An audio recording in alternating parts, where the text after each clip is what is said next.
주셨습니다. 오늘 하나님 말씀은 누가복음 4장 16절에서 19절까지 말씀입니다. 신약성경 94페이지, 신약성경 94페이지, 누가복음 4장 16절에서 19절까지, 신약성경 94페이지, 누가복음 4장 16절부터 다같이 큰 목소리로 다같이 봉독가 있습니다. 예수께서 그 자라나신 곳 나사렛에 이르사 안식일에 늘 하시던 대로 회당에 들어가사 성경을 읽으려고 서심해 선지자 이사야의 글을 들이거늘 책을 펴서 이렇게 기록된 데를 찾으시니 곧 주의 성령이 내게 임하셨으니 이는 가난한 자에게 복음을 전하게 하시려고 내게 기름을 부으시고 나를 보내사 포로된 자에게 자유를 눈먼 자에게 다시 보게 함을 전파하며 눌린 자를 자유롭게 하고 주의 은혜의 해를 전파하게 하려 하심이라 하였더라. 아멘. 오늘도 어김없이 4주간 네 번째. 그러고 보니까 우리가 그 여름 수련회를 이 주일날 하는 것 같아요. 그래서 우리가 마음을 열고 야 하나님이 특별하게 여름 수련회를 주셨구나. 그래서 이 여름 수련회 마지막 여름 수련회를 정말 뜨겁게 했으면 좋겠어요. 우리 강사님은 저 고등학교 같은 반이었어요. 근데 같은 반이었지만 우리 이제 강사님은 이제 그 대학을 졸업하고 이제 충남대학교를 졸업하고 이제 와세대학을 가셔서 석사를 마치시고 목회자가 되셨어요. 저는 또 저는 전혀 다른 길로 서울서 학교를 나오고 충남대학교에서 26년 5개월을 근무를 했어요. 그러니까 맞바꿨죠. 그래서 그렇게 하고서 어쨌든 이제 한 거의 40여 년 만에 보게 되는 거예요. 그래서 전혀 모르시는 분이거든요. 제가 아는 것 같지만 저는 모릅니다. 그래서 이분이 어떤 분일까. 그런데 이분은 오늘 그 본문 보면 4인 4색 CTS 방송에서 나오시고 여러 방송에 출연을 하셨던 분이시고 제가 특별히 우리 목사님을 모시고 싶었어도 목회를 하고 계셨기 때문에 금년까지 목회를 하고 계셨기 때문에 모실 수가 없었어요. 그런데 마침 이제 은퇴를 하시고 이제 일본으로 선교를 가셔가지고 다행히 제가 모실 수가 있게 되었습니다. 목사님은 할렐루야 교회에서 오랜 동안 부교육자로 인원이 엄청 많은 교회죠. 전국에서 몇 번째 안에 드는 그 교회 심호하시다가 수지 할렐루야 교회 사역하시고 또 이제 개척하시고 부흥하시고 또 이렇게 하셨는데 거기가 어디냐면 어디겠어요? 수지 어딘지 아시죠? 잘 모르죠? 분당이라고 아시죠? 분당. 분당 옆에 있어요. 분당 옆에. 그러니까 아주 핫한데요. 굉장히 핫한데, 뜨거운데. 뭐 분당 우리 교회 분당 우리 교회 5분밖에 안 되는 그런 거리에서 사역하셨던 분이신데 이분이 특별히 성령에 대해서 저는 이제 무지막지하게 그냥 선포하시는 분인데 여기는 아주 불신자도 이해될 수 있을 만큼 아주 자세하게 성령의 기름 부으심 사역에 대해서 오늘 말씀하실게요. 제가 그래서 그러면 되겠냐?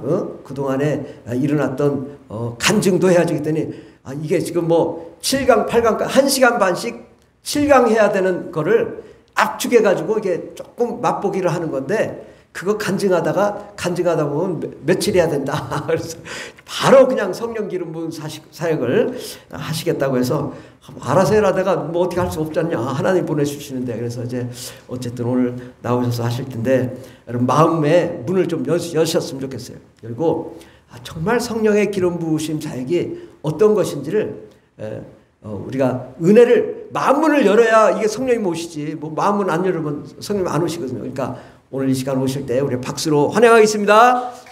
석철효 목사님, 아나니아 석.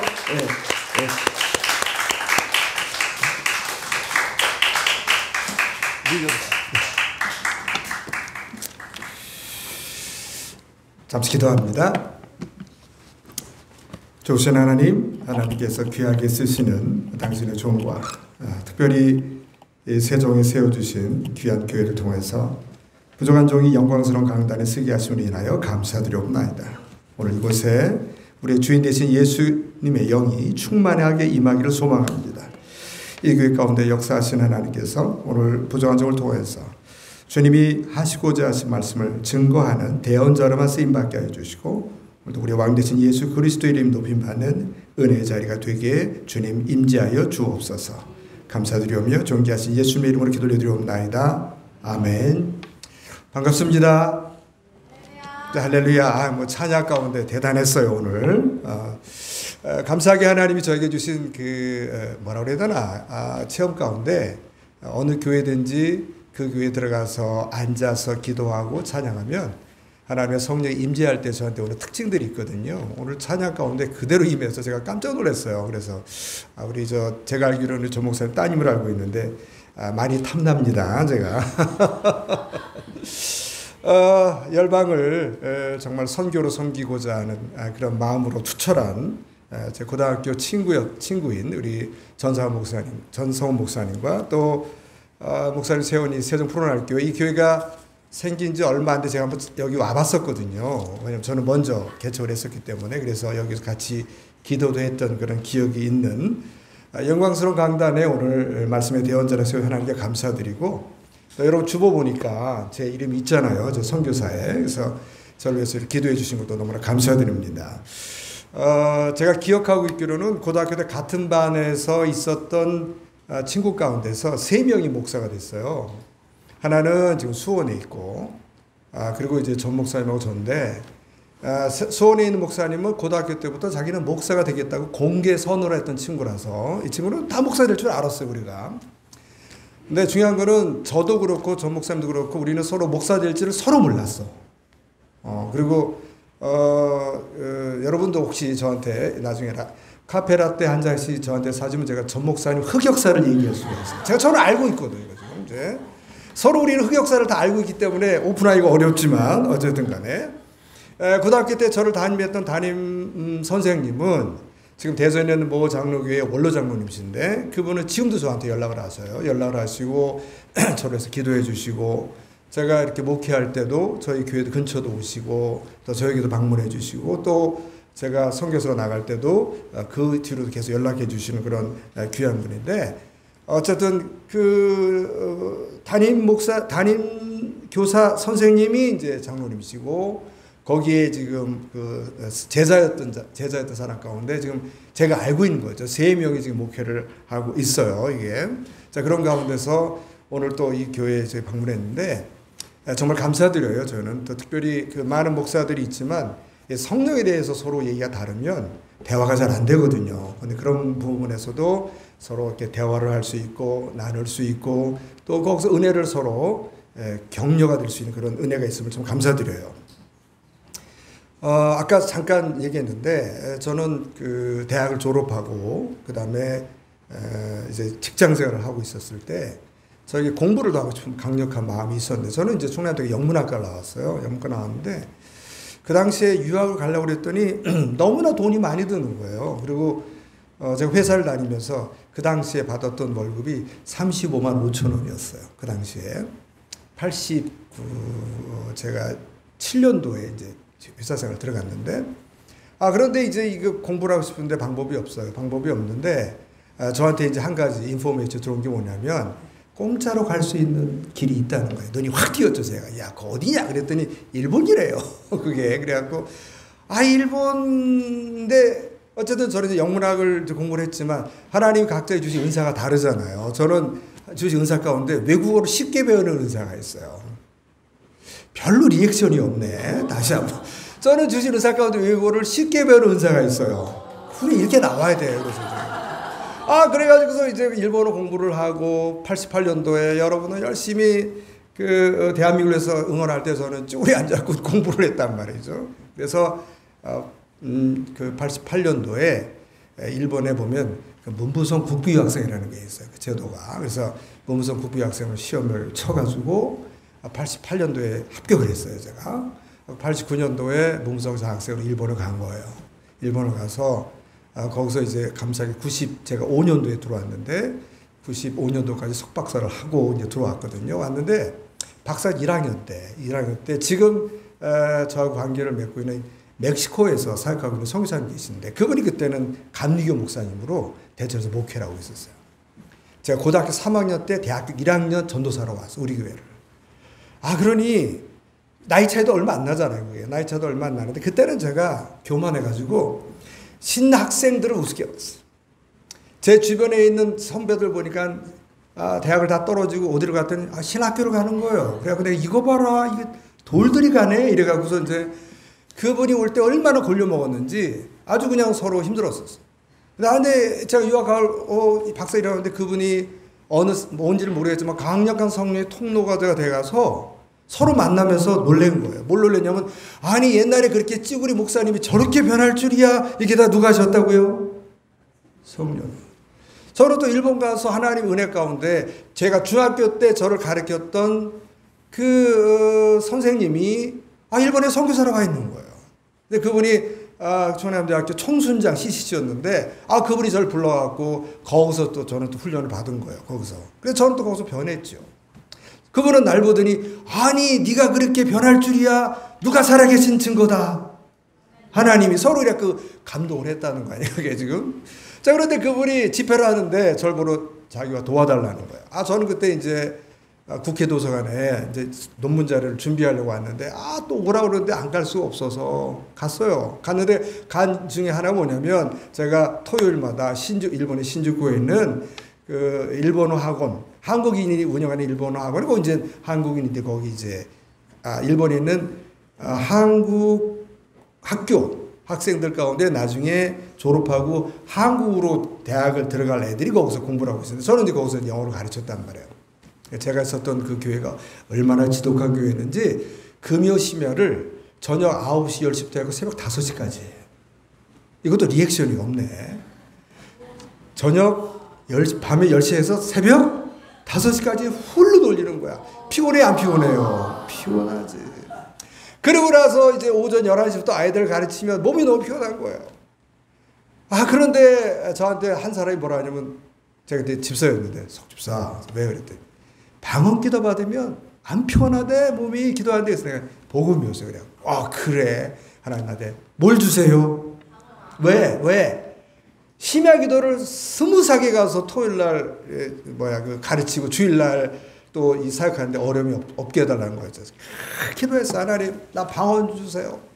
그러면 안 피곤하다면서요. 그래서 이제 월요일 가고 그다음 이제 3박 4일이었는데 월요일, 화요일, 수요일까지 해도 아무리 기도해도 아무 꿈쩍도 없는 거예요. 저한테.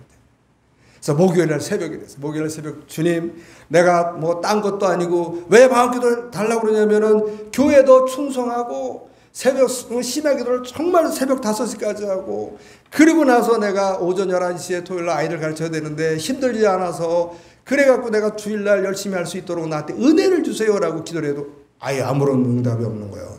하도 기도했더니요 여러분 옆구리가 땡기더라고. 그래서 옆구리가 땡겨. 아파. 이게 땡겨도 좋다. 오늘 마지막 날 새벽인데 이날 안 받으면 안 되니까 오셔라고 했는데 기도하는데 정말 오늘 막 하고 있는데 갑자기 하늘에서 이따만한 불이 나한테 떨어지는데 뜨거워! 그러고 나가 떨어졌어. 나는 이제 대구대구대구 둥글고 둥글었는데 그때 둥글면서 제 눈에는 그동안에 지은 죄들 스크린처럼 쫙 지나갔는데 제가 통곡을 했어요. 하나님. 그러니까 저희 집사람은 저기 있는데 그 옆에 있다가 저희 집사람은 저 만나고 결혼해서 예수를 믿은 사람이에요.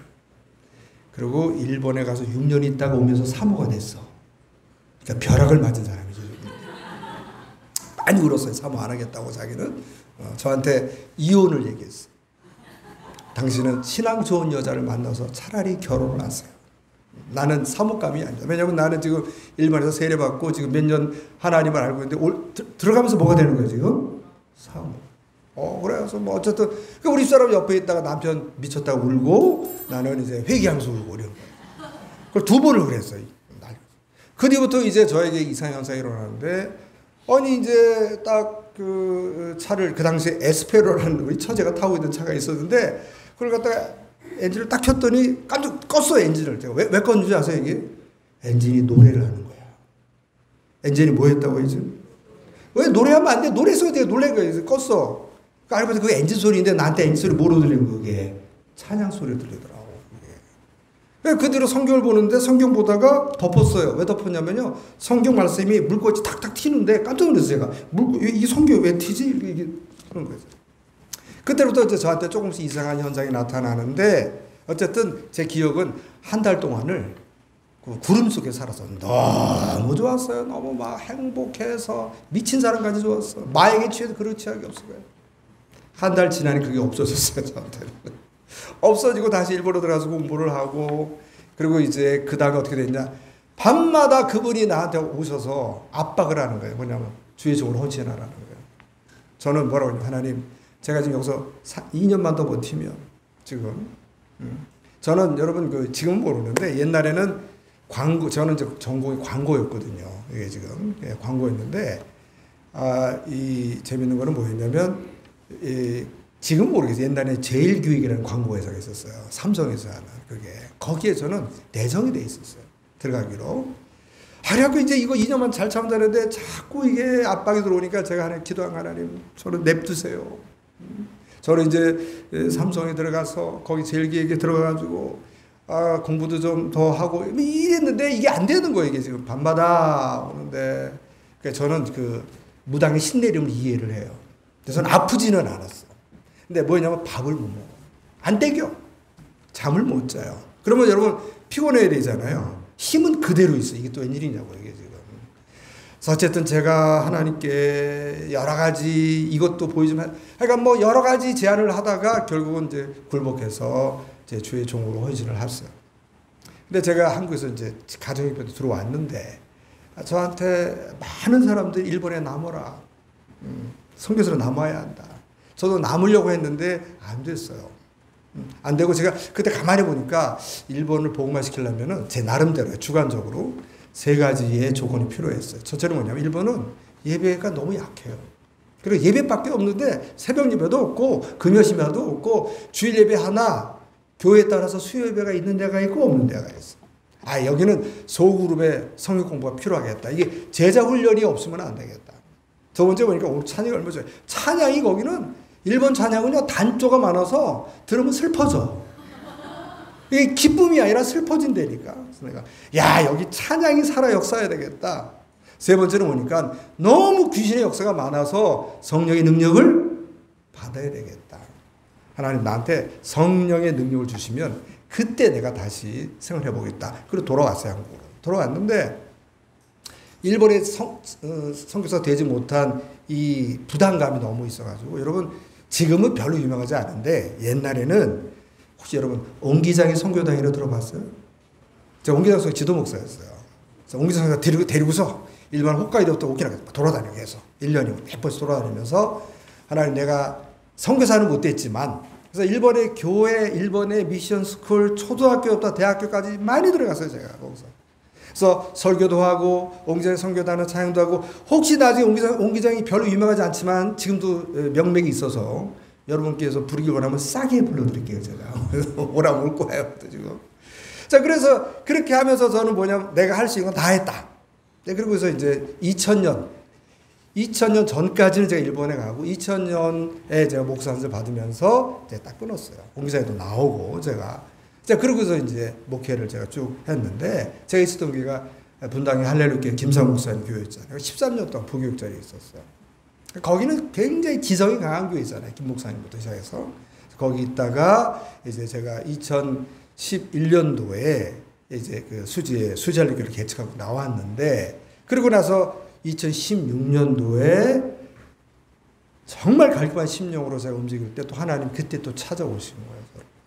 찾아오시고 그 다음부터는 제가 뭘 했냐면 예전에는 분당학교 있을 때 제가 이렇게 뭐 성도들 가운데 보통 정상이 아닌 사람들이 3명 있었어요. 제가 만나기를 그동안에. 그래서 그분들을 만나서 기도해 주면 영들이 귀신 떠나고 그랬었는데 2016년도에 체험을 하고 나서는 제가 뭘 알았냐면 멀쩡해 보이는 사람들 뭐 상식적으로는 사람 괜찮은 사람인데도 불구하고 그 사람들하고 같이 기도하고 안수할 때 이상하게 그 안에 있는 영들이 드러나면서 무당도 나오고 또 세계 불교도 나오고 뭐 이렇게 뭐 또 귀신하고 대화도 해보고 이러면서 이제 제가 이제 놀란 거예요. 이거를 어떻게 처리하냐. 왜냐하면 이제 저는 합동신학대원이라고 아주 보수적인 신학교를 나왔는데 거기서는 어떻게 가르치는 신학교 성경론이 성령의 역사와 기적은 사도시대 때 끝났다라고 하는 걸 저는 배웠단 말이에요. 그게 성령의 단회적 사건이라고 그래가지고 그걸 우리는 저기 공통의 그 조직신학으로 배웠는데 나한테 그런 현상이 일어나는데 이게 도대체 그럼 나는 뭐냐 이게 지금. 그래서 그때부터 성경을 뒤지기 시작한 거예요 제가. 그러다가 이제 2018년도에 이제 여러분 아까 사진에 있는 여기 시티에서 4인 4색이라는 프로그램에 가서 성령의 기름 부으심이라는 제목을 가지고 강의 그때 전 4개를 주잖아요. 4개를 그걸 줘서 그걸 강의를 했는데 그 당시 PD가 나한테 어느 교단이냐고 묻더라고요. 그래서 내가 저 장로교라고 그랬더니 장로교 목사 이런 거 할 줄은 처음 몰랐대. 자기는 순복음은 모르겠지만 그래서 그때 처음으로 이제 4인 4색에서 이걸 강의를 했어요. 그래서 인연이 돼서 그때 여러분 지금은 몰라요. 옛날에 콜린갓이라는 프로그램이 있었는데 거기 제가 브라이언 박이라는 사람이 가끔씩 아프거나 그러면 제가 대타고 가서 콜린갓도 진행을 하고 그다음에 이제 신앙 에세이라는 프로그램이 있어요. CTS에서 거기도 제가 몇 번 출연을 하고 뭐 그래서 제가 이상하게 매스컴은 잘 연결이 돼서 그래서 몇 번 이제 강의도 이렇게 하면서 하나님이 저한테 이 기름 부음에 대한 그 내용들을 더 보강해 주셔서 7개를 만들고 이제 그 뒤로 제가 이제 이 사역을 하기 시작했는데 저는 이제 그 뒤로 이제 하나님 앞에 60대 중반에는 내가 일본에 가겠습니다. 그런데 교회가 자꾸 부흥하는 거예요. 그리고 이제 재정이 채워지니까 어떤 말이 되냐면 여러분 선교사들이 제일 고민하는 게 뭐겠어요? 재정, 그렇지. 누가 얘기한 거지? 은혜 받아. 아주 마음에 들었어요. 근데 이제 70이 되면 원로 목사가 되면은 내가 하나님 개척한 교회니까는 재정이 문제가 없을 것 같다고 바꿨어, 제가. 65세에 나가겠다는 사람이 이제 마음이 바뀐 거죠, 제가. 그랬는데 와장창창 교회 엄청난 생각하지도 못한 일이 벌어졌는데 딱 그때 내 마음에 뭐냐면 이게 나한테 하나님이 말씀하시는구나. 이게 딱 들어오더라고. 그래서 기도하기 시작해요. 하나님, 이 교회 이런 시험이 갑자기 들어왔는데 이게 도대체 뭘 의미하는 거냐. 제가 환상을 봤는데 제가 일본에서 기도하는 장면이 나한테 확 들어왔어요. 그래서 우리 집사람한테 여보, 하나님 나 일본으로 보내시는 것 같다. 또 우리 사람은 아니라는 거예요. 너무 서두르지 말자. 근데 그 다음 날 저하고는 거의 연락이 없었던 한 사람하고 연락이 했는데 그 자매가 제가 예전에 일본에 있을 때 아주 저보다 10살이 아래였으니까 그런 자매 하나가 일본 사람하고 일본 목사를 만나서 결혼했는데 그 목사님이 일본의 YM 출신이다 보니까 일본은 교회가 거의 성령을 얘기를 안 해요. 일본은. 근데 그 교회는 성령을 인정하는 교회였는데 교회 안에 영적인 현상들이 드러나는데 이걸 감당을 못하는 거야. 이분들이. 나한테 연락을 한 거야. 그래서 또 그쪽은 또 제가 조금 알잖아요. 그래서 설명도 해주고 얘기를 해줬더니 제발 한번 자기네 교회로 와달라고 그래서 저 집사람을 설득해서 이제 일본을 갔더니 막 좋은 호텔에 막 다 해놨어. 그래갖고 그 교회도 가보고 어쨌든 그렇게 됐는데 그 교회에서 저를 불러가지고 제가 그 교회 지금 선교사가 된 거예요. 지금 그게. 그래서 이렇게 해서 갔어요. 선교하러 갔는데 가다 보니 어떻게 했냐면 가서 이렇게 그 교회에서 쓱 봤더니 그 교회 목사님이 저보다 20살이요. 그러니까 12살 연상하고 그러니까 일본 목사님 연하야. 제주도 좋아. 근데 아주 이 여자를 쫓아다니면서 결혼하자고 그래서 결혼한 거예요. 결혼했는데 이분이 보니까 목사님 상처가 많아요. 상처가 많고 설교를 들어보니까 아주 부족한 게 많고 영성사역을 하는데 아직은 안 되고 그래서 제가 뭘 느꼈냐면 제가 만약에 가서 설교하거나 사역을 하면 어떻게 될 것 같아요. 교회가 짜게지겠더라고. 딱 느끼겠더라고. 여기 사역하면 안 되겠다. 그래서 사역을 스탑했어요. 아무것도 안 해요. 제가. 왜냐하면 하면은 문제가 터질 것 같아요. 교회가.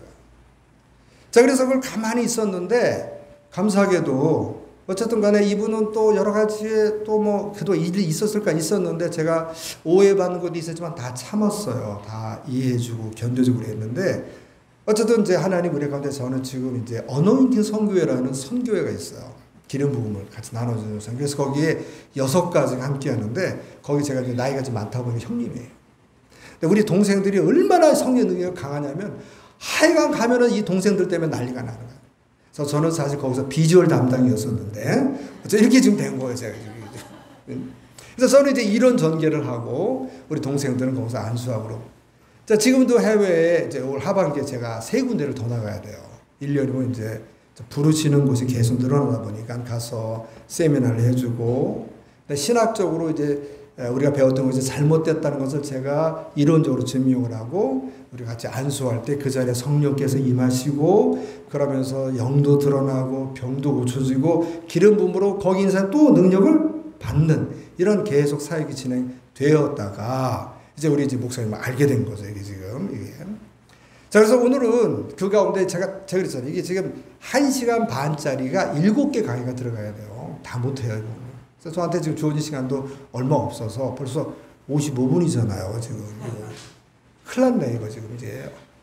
제가, 우리 목사님한테 시간 없어서 길 들어가겠다고 그랬더니, 그래도 목사님이 어떻게 선교를 하셨는지 이런 거 좀 알려줘야 된다고 그래서 알려주다가 시간이 다 갔어요. 그래서 조금 더 해도 돼요? 또 이렇게까지 했는데 여러분 실언은 못하지. 자, 보니까 우리가 한국교회에서 성령 충만이라는 단어 많이 써요, 안 써요? 성령 기름 부음이라는 단어 써요, 안 써요? 써요. 많이 쓰고, 목사님도 쓰고, 저도 썼으니까요. 찬양단 멘트에도 쓰고, 기도를 쓰는데, 성령 충만과 성령 기름 부음이 어떤 점에서 같고, 어떤 다른 자는 정확한 데피션을 모르고 쓰는 분들이 대부분이에요. 저도 몰랐다니까요, 이거 지금. 자, 그렇지만, 한번 우리가 추적을 해보는 거예요, 저도 지금. 자, 추적하면서 제일 먼저, 우리 예수님의 출생에 대해서 알아봐야 돼. 이거 띄워주나요, 지금? 제가 지금 보여줬는데,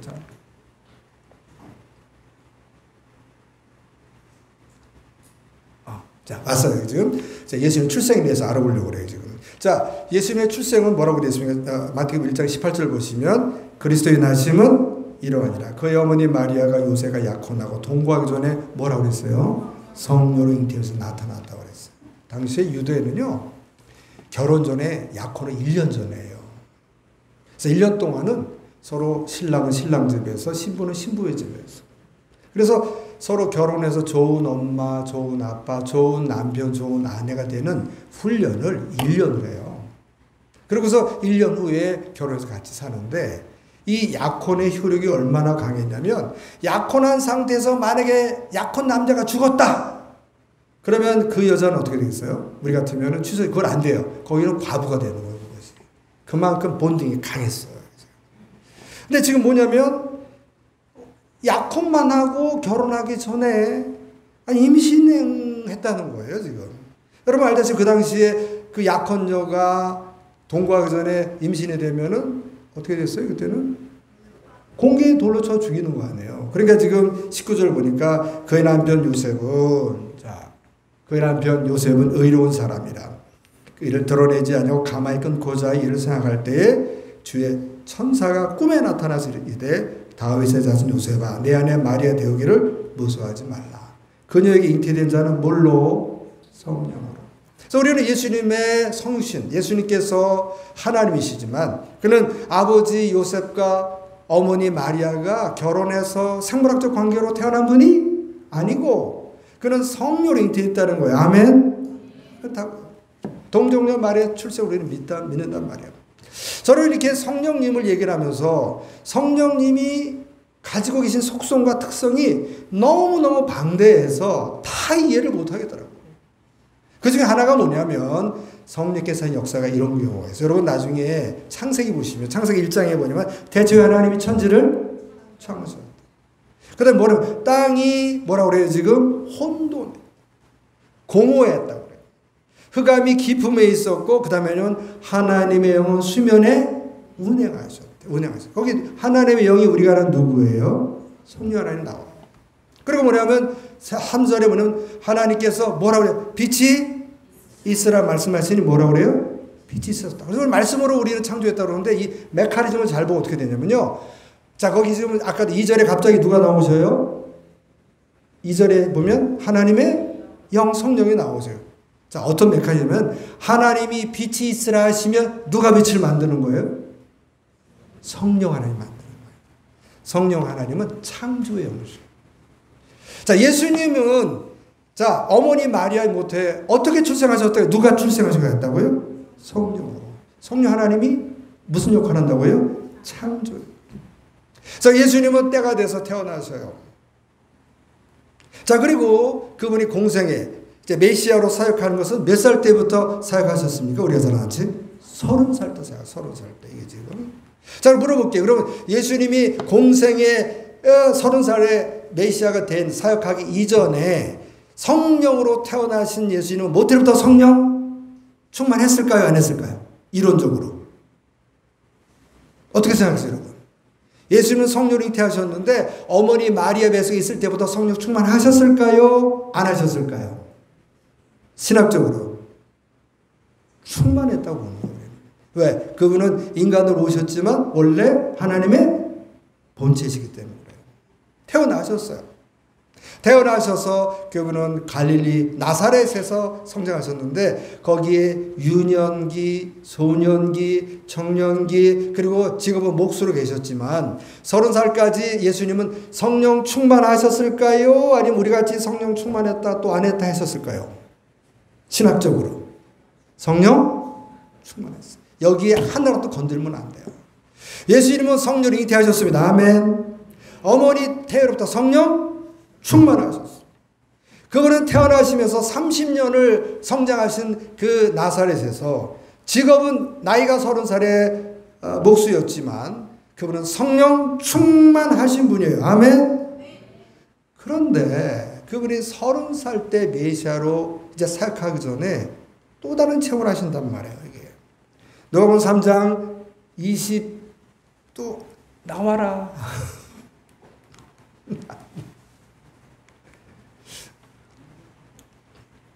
거기서 해주실래요? 차례 그러면? 누가복음 3장 21절 보시면 세례 요한이 요단강에서 세례를 베풀 때 사람들이 다 세례 받는 거예요. 예수님도 거기서 세례를 받아요. 여러분 세례 요한이 예수님 오실 때 세례를 주려고 그래요? 안 주려고 그래요? 안 주려고 그래요. 예수님께서 내가 이렇게 세례 받아서 하나님의 의를 이루자 그래요. 나중에 여러분의 시간이 있을 때 이 세례에 대해서 제가 설명했으면 좋겠어요. 그래요. 그러니까 21절에 뭐라고 그래요? 백성이 다 세례를 받으실 때 예수도 세례를 받으시고 기도하실 때 하늘이 열리며 22절 뭐라고 그랬습니까? 22절에 성령이 비둘 같은 형체로 그에 강림하셨다 이렇게 되어 있어요. 자, 우리는 여기서 예수님이 성령 비둘기로 오셨구나. 그래서 그 뒤로부터 기독교라는 교회도 보면 이 강단 보면 여기에 어떤 새가 많이 날아다녀요?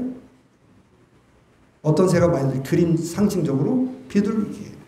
그래서 성령 강림 주일도 대부분 보면 어느 새가 자고 나타나요? 비둘기. 그래서 비둘기 같이 오신 성령님에 대해서 우리가 그냥 흔하게 넘어가는데 우리 고민을 해보세요. 무슨 고민을 해보냐면 예수님은 이미 이 요단강에서 세례받기 이전에도 성령 충만하셨다니까요. 하셨어요. 그런데 왜 메시아로 사역하기 전에 또다시 성령으로 충만을 받으셔야 했냔 말이에요. 이 부분. 이미 성령 충만하신 분이 왜 또 성령을 받으셔야 하느냐라는 부분에 대해서는 별로 사람이 관심을 가져야지. 그러니까 생각해 보세요, 우리가 한번. 아니, 이미 성령 충만하신 예수님인데 왜 또 성령으로 충만을 받으셔야만 했냐 이거예요, 지금. 자, 그들이 여러분 제가 누가복음 3장을 봤는데 누가복음 4장 가시면 이렇게 돼 있어요. 예수께서 성령에 충만하셔서 성령에 이끌려서 마귀에게 시험 받으러 가셨어요. 여기서 4장에 성령에 충만함 받으셨다고 써 있는데 이 성령은 1번 잉태하실 때 오셨던 성령님, 2번 요단강에서 비둘기같이 오신 성령님. 몇 번이 맞을 것 같아요? 1번이에요? 2번이에요? 2번이란 말이에요. 근데 구분이 없어요, 성경에는. 이게 지금. 그래서 3번의 마귀의 시험에 예수님이 이기시고, 그 다음에 나중에 여러분 이제 그 성경 하시면 예수님께서 성령의 권능으로 고향 땅에 돌아가셔서 이제 4장, 여러분 16절 보시면, 여기 있어요, 지금. 예수께서 그 자라나신 곳 나사에 이르사 안식일에 늘 하시던 대로 회당에 들어가서 선교 읽으려고 서심해. 그랬어요. 당시에 성경을 낭독하는 사람은 아무나 하는 것이 아니에요.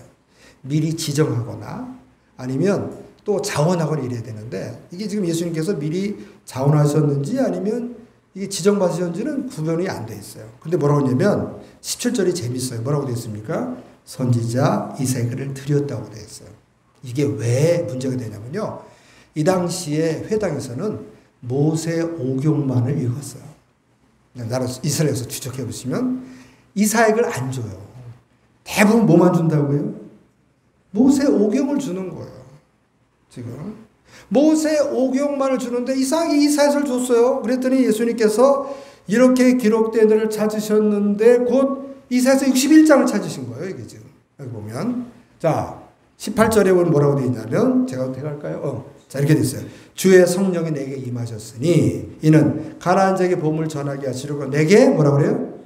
기름을 부으셨다. 그래서 지금 예수님께서 뭘 설명하시려고 그러냐면, 이미 태어날 때부터 모로 태어나시고 성령으로 잉태되고 출생하시고 30살까지 나사렛 사시면서도 성령 충만하셨던 예수님께서 또다시 성령께서 비질같이 오신 그 성령을 체험하신 그 내용을 설명하시려고 그러는 거예요, 본인이 지금. 그러니까 여기에 주의 성령이 내게 임하셨으니 이는 가나안 자에게 복음을 전하게 하시러 내게 뭘 받다고 그래요? 잘 보시면 어떤 단어 나와요? 다 추격해 보시면 성령의 뭐가 나와요? 기름 부음이라는 단어가 나오는 거예요. 여기서 처음으로 쓰셨어요, 예수님께서. 여기서 성령의 기름 부음이라는 단어가 어떤 신학자가 만드는 용어가 아니에요. 누가 직접 말씀하신 거예요? 예수님이 몇 년 전에 말씀하신 거예요?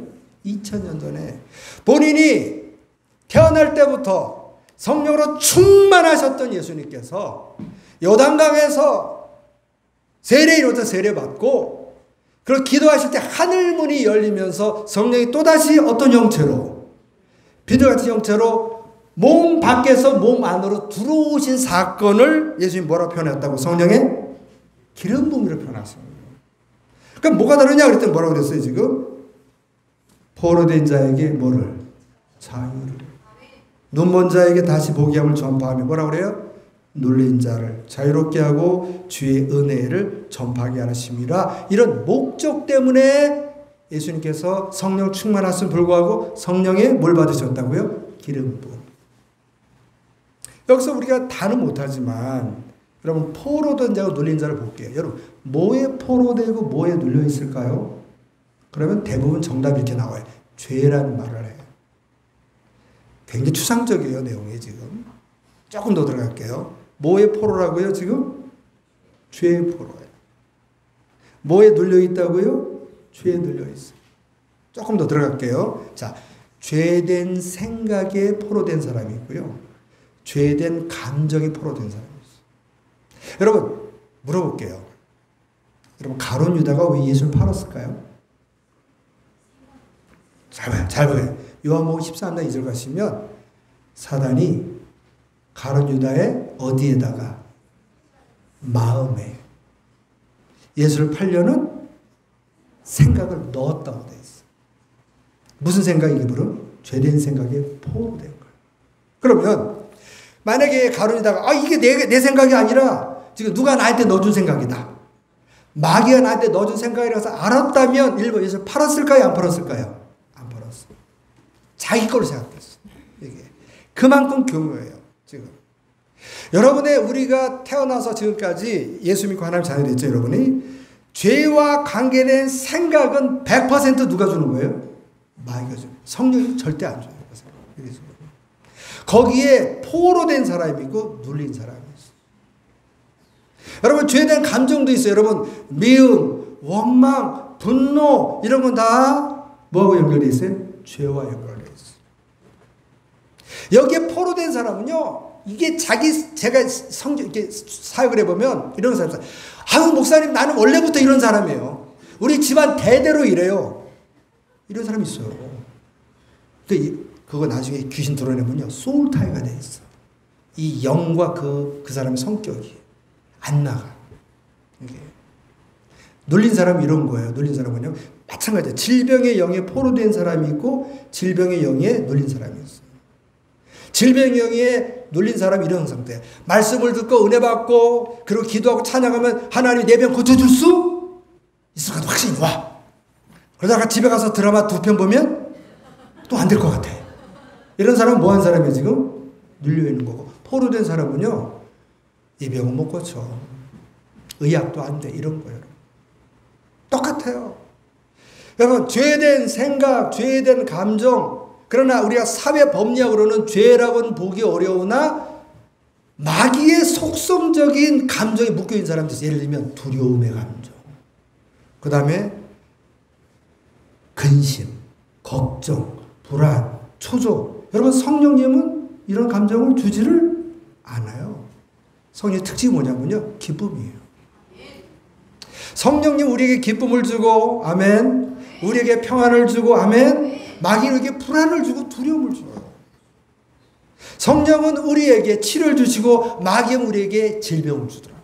제가 보니까. 저는 지금까지 이런 사람이 있어요. 뭐 하나님 나의 병 줬어. 아니요. 제가 지금까지 사역해보고 드러내보면요. 성령님 우리에게 병 준 적이 없어요. 누가 줬어요? 전부? 마귀가 줘요. 질병이. 죄된 생각에 묶여있는 사람, 포로된 사람, 눌려있는 사람, 죄된 감정에, 마귀적 감정적 속성에, 불안과 두려움과 근심과 걱정에 묶여있는 사람, 눌려있는 사람, 질병의 영에 묶여있는 두려운 사람을 풀어낼 수 있는 능력과 권세가 동반되는 성령에 뭐라고 그런다고요? 기름 부음이라고. 아멘. 이거는 제가 얘기한 게 아니라 지금 누가 말씀하신 거예요? 예수님이. 몇 년 전에 하신 거예요? 2000년 전에. 근데 지금도 그걸 잘 모르고 막 써. 우리는. 그래 어쨌든 간에 우리는 하는 편 들었으니까 저도 막 썼으니까 뭐 할 말은 없어요. 이게 지금. 그러나 분명한 뭐냐면 성령 충만과 성령 기름 부음. 여러분 성령 충만은 기쁨이 있어요? 없어요? 있지. 여러분 예배 드리고 가면 기쁨이 있지 승질나지는 않잖아요. 여러분 아까 찬양하면서 기뻤지 화가 나지는 않잖아요. 성령의 특징 기쁨이라고 그래요. 기도하고 말씀 듣고 여러분의 은혜가 있고 감사가 있어도 만약에 여러분 가운데 정말 기도가 하는데 악한 영이 드러나는 포로되고 눌린 자가 질병으로서 자유롭게 되는 그런 능력과 권세는 나타나지 않으나 내게 기쁨이 있다. 이건 성령 충만이에요. 그런데 여러분이 그 다음에 사역을 했더니 기도했더니 드러나고 풀어지고 하는 역사가 나타나는 건 성령의 뭐예요? 이거는 기름 부음이에요. 하나님의 은혜 속에 여러분께서 성령 충만을 넘어서 성령 기름 부으심의 은혜가 있기를 주님으로 축복합니다. 그러니까 예수님께서는 이걸 몇 살 때 체험하셨다고요? 30살 때. 그 뒤로 예수님께서 제자들을 모아서 이제 자기 고향 땅에 가보시는 거예요. 고향 땅에 가봤을 때 마가복음 6장 가시면 있을까요? 제가 할까요? 마가복음 6장 1절부터 가시면 이게 예수님께서 이제 성령 기름을 체험하고 고향 땅에 간 거예요. 여러분 혹시 나사렛에 가본 분 계세요? 저는 가봤어요. 엄청 산골이에요. 제가 옛날에 백투 예루살렘 2004년도인가 할 때 그때 인터코어 같이 연합해서 했거든요. 제가 그때 준비위원이어가지고 인터코어에 있는 사람들과 같이 예루살렘을 갔어요. 갈릴리도 가고. 그래서 그때 숙소 예약하고 다 그때 제가 했던 거 한 달 동안 있었어요. 그때 제가 나사렛 가봤어요. 가서 택시를 하나 렌트해서 갔는데 뭐라냐면 이야 산골도 그런 산골이 없어. 속으로 어때? 2000년 전에는 한번 들어가면 못 나오겠다 여기 지금. 완전 고립되어 있는데요 거기 지금. 거기 예수님이 몇 년 사셨어요? 거의 30살. 직업은 뭐였다고요? 목수. 그러니까 거기 있는 사람들은요. 예수님의 어린 시절, 그 다음에 소년기, 사춘기 이걸 다 알을까요? 모를까요? 다 알아. 왜냐면 워낙 좁은 동네니까 다 아는 거야. 그 집에 숟가락에 몇 개 다 알 수밖에 없는 구조더라고요. 가보니까 지금. 너무너무 잘 아는 동네. 예수님 지금은 목수였어요. 자 1절 뭐라고 해서 마가복음 1절에 예수께서 거기를 떠나사 고향으로 가시니 제자들을 따르니라. 안식일이 되어 회당에 가르치시니 많은 사람들 어떤 반응을 해요? 놀랐어요. 왜? 직업이 뭐였으니까? 목수였죠. 여러분 오늘도 어쨌든 제가 전 목사님 고등학교 같은 반 친구지만 제가 지금 목회를 하고 선교사니까 왔지, 만약에 여러분 그 광고에다가 일본에서 유명한 목수가 왔다면 올 거야. 귀신 찍을 거 아니에요. 예수님 직업이 뭐였다고요, 지금? 목수가 가르치는 거예요, 지금. 가르치는데 놀랬어요. 뭐냐면, 이 사람이 어디서 이런 것을 얻었느냐. 이 사람이 받은 첫째 뭐예요? 지혜와 그 손으로 이루어지는 권능이, 이게 뭔, 동네 사람이 이런 반응을 했다는 건 뭘 의미할 것 같아요, 여러분? 예수님 이런 말, 이게 어찌 된 거냐. 저 사람이 받은 지혜와 그 손 행한 권능이 도대체 어찌 된 거냐? 3절 뭐라고 그래? 이 사람이 마리 아들, 직업이 뭐다? 목수가 아니냐? 야고보와 요셉과 유다와 시몬 형제가 아니냐? 그 노이들 이름은 몰라요, 우리가. 우리와 함께 여기 있지 않냐고 예수를 배척, 이해를 못 받겠다는 거예요. 뭘 놀랐어요? 지금 두 가지 놀랐어요. 예수님 받으신 첫째 뭐예요? 지혜. 두 번째는 손으로 이루어지는 권능이 어찌 됨이냐라고 동네 사람이 반응했다는 거 뭘 의미하냐면, 그 전에 바로 일주일 전만 해도 예수님 이런 능력이 있었다고요, 없었다고요? 없었다는 거예요. 예수님조차도 몇 살까지 성령 충만했는데 안 했는데? 왜 대답을 안 해? 했는데 안 했는데? 했는데도 안 됐어요. 그러면 원래 우리는 어떨 것 같아요? 우리는 지금 얘기해요. 여러분, 세례 요한은 그의 아버지 사가랴가 기도할 때, 제 대제상으로 성소에 들어갔을 때, 지성소에 들어갈 때 천사가 찾아왔어. 너희 안에 엘리사벳이 아들 낳아줄 거다. 이름을 뭐라고 하라? 요한이라 하라. 그는 모태로부터 성령 충만할 거라고 했어. 충만할 거라고 했어. 그리고 그 세례 요한은 태어나자마자 광야로 들어가서 메뚜기 석청을 먹으면서 성령 충만하다가 그에게 하나님 말씀이 임해서 드디어 이제 말라기에 끊어진 말씀이 들어온단 말이에요. 대단한 사람이에요. 성령 충만했을까요? 안 했을까요? 충만했어요. 그런데 예수님이 뭐라고 하냐면 세례 요한까지가 율법 시대라는 거예요. 그 다음 무슨 시대고? 은혜 시대예요. 율법 시대라는 건 뭐냐면, 지금 세례 요한은 그래서 성령의 기름 부음을 체험했을까요? 못했을까요? 세례 요한은 못했어요. 재밌어요. 여러분, 요한복음 10장 41절 가시면 이렇게 되어 있어요. 요한복음 10장 41절 봅시다. 읽습니다. 시작. 많은 사람이 왔다가 말하되 요한은 아무 표적도 행하지 아니었으나 요한이 이 사람을 가리켜 말한 것이다. 세례 요한 성령 충만했어요? 안 했어요? 했어요. 근데 아무런 표적도 일으키지? 왜 그랬을까요? 기름 부음을 체험하지 못했어요. 기름 부음을 체험한 시대부터 은혜의 시대가 들어와요. 요한 시대까지 무슨 시대였다고요? 율법이야. 못했어. 못했어. 잘 들어보세요, 지금부터. 제가 다녔던 신학교뿐만 아니라 지금 뭐 장로교, 침례교, 그 다음에 감리교, 성결교 모든 보수교단에서는 어떻게 그러시냐면은 예수님 사도시대에 있던 성령의 능력과 권능은 사도시대에 끝났다. 여기 대부분 갇혀있어요. 저도 그렇게 배웠으니까. 그래서 우리는 이미 우리가 예수님을 때 성령님이 오셔야 안 오셔요? 오셔 안 오셔? 오셔. 좀 나오는데. 그러니까 더 이상 성령 구하지 말라 이거예요. 저를 가르쳤던 분도 저한테 신학 교수가 와서 성목사 사역하는 건 좋은데 성령이 이미 오셨으니까 더 이상 성령 구할 필요가 없다는 거예요. 왜? 그렇게 배웠으니까. 이게 지금. 여러분, 마태복음 7장 가시면 예수님이 이런 비유를 하셨어요. 구하라, 찾아라, 두드리라. 아멘. 그게 무슨 구하라, 찾아, 두드리라는 원래 뜻이 뭐냐면 기도하면 응답 받는다를 몇 번 반복하셨어요? 3번. 여러분, 유대의 문화에서 3이 갖고 있는 의미를 아세요? 완전수예요. 그러니까 무슨 말이냐면 너희가 기도하면 반드시 응답된다는 거예요. 그래서 뭐냐면, 야, 너희가 악하지만 아들이 빵을 달라면 돌 줄 아버지가 없다. 너희가 악할지라도 하물며 하늘에 계신 너희 아버지가 구하는 자에게 뭘 주신다? 좋은 것. 아멘? 여러분, 우리 하나님은 구하는 자에게 뭘 주셔요? 좋은 거 주셔요. 그러면 여러분의 기도 제목 많이 있어요? 없어요? 그 중에서 우리는 각자의 기도의 제목들이 다르지만 우리 하나님이 볼 때 제일 좋은 선물은 뭐냔 말이에요. 좋은 것이 뭐냐 이거지. 이게 그대로 누가복음 가면요. 누가복음 11장에 잘 나와 있어요. 누가복음 11장 11절 보시기 바랍니다. 이렇게 돼 있어요. 너희 중에 아버지 된 자로서 누가 아들이 생선을 달라는데 생선 대신 뱀을 주며 알을 달라는데 전갈을 주겠느냐. 너희가 악할지라도 좋은 것을 자기 추천하거든. 하물며 너희 하늘 아버지께서 구하는 자에게 뭘 주지 않겠냐? 성령을 주시지 않겠냐. 하나님이 제일 좋은 게 뭐라고요? 성령이에요. 자, 그런데 어디서 문제가 터지냐면 신학적으로 우린 여기에 갇혀 있단 말이에요. 자, 우리가 예수 믿다 성령 오셨어요? 안 오셨어요? 오셨어요. 자, 고린도전서 12장 3절 가시면 이렇게 돼 있어요. 시작.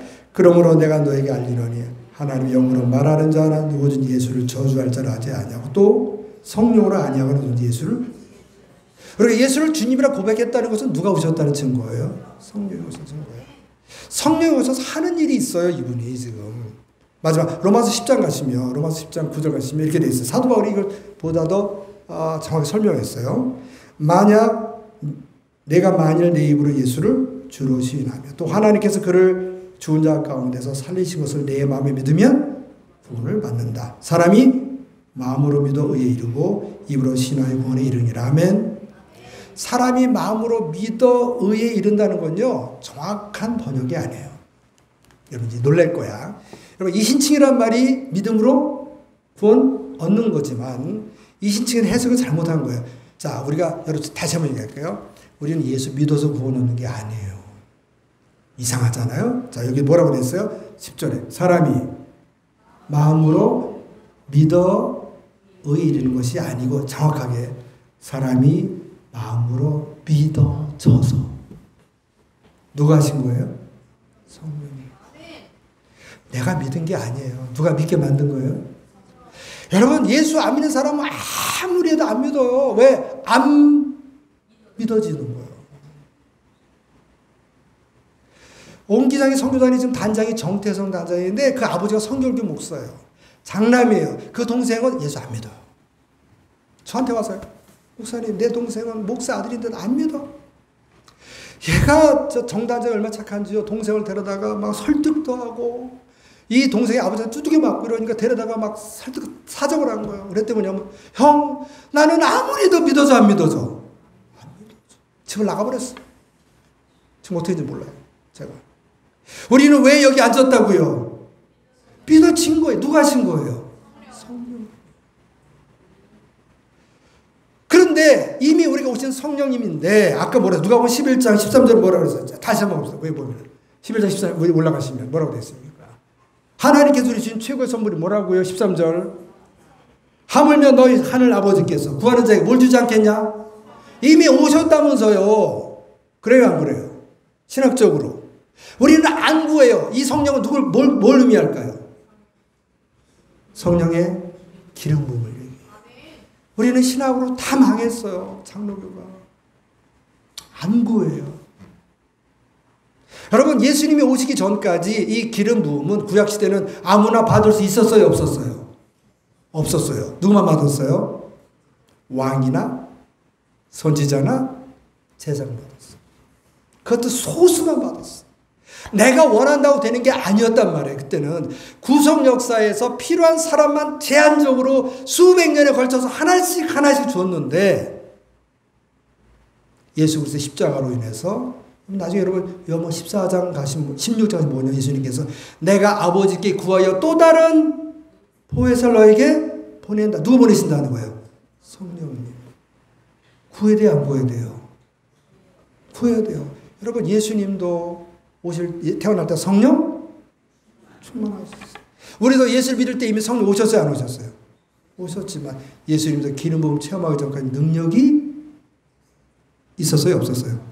그럼 우리는 있을 것 같아요? 없을 것 같아요? 없지요.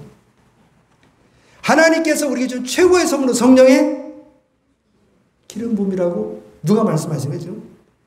예수님. 여러분 성경에 있다가 예수님이 말씀하신 색깔이 달라요.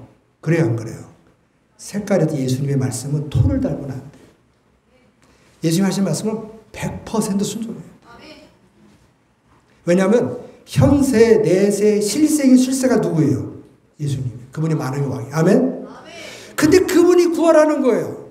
하나님 볼 때 최고의 선물은 성령의 기름 부음이라는. 근데 우리는 이미 예수 믿을 때 누가 오셨으니까 구할 필요가 없다고 가르쳐요.